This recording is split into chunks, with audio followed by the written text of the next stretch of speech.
हर हर महादेव।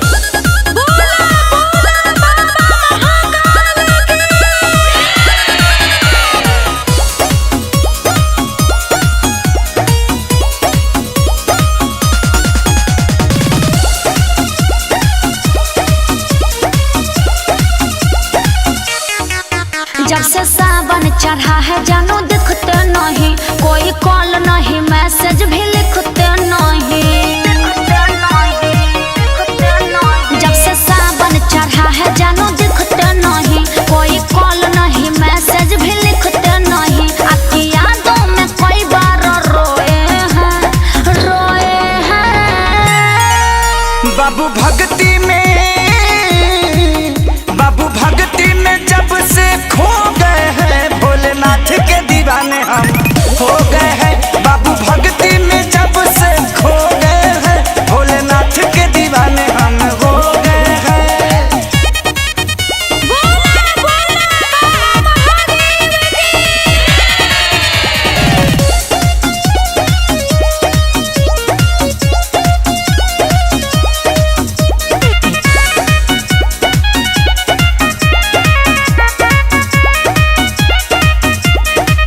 हम पे भी ध्यान थोड़ा दिया कीजिए, गांजा भांग इतना भी ना पिया कीजिए। अच्छा ठीक बात। बाबा के भक्ति में जीने का मजा है। अच्छा मेरे भोले शंभू पूरी दुनिया के राजा है। भांग पी के भर पेट क्या सो गए हैं बाबू भक्ति में।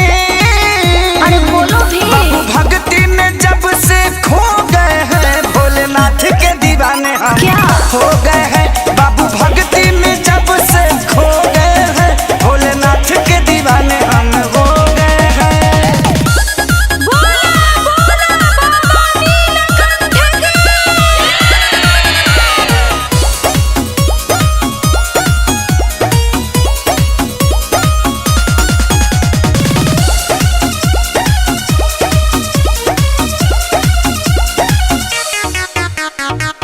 हमको तो आता नहीं है पूजा पाठ करना, हमें भी सिखाइए ना तो देंगे यही धरना।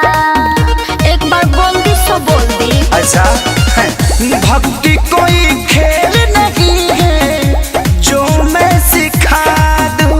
प्लीज संतोष साहिल सोनू को ध्यान में लगा दूं। भोले नाम का खेसारी बिया बो गए हैं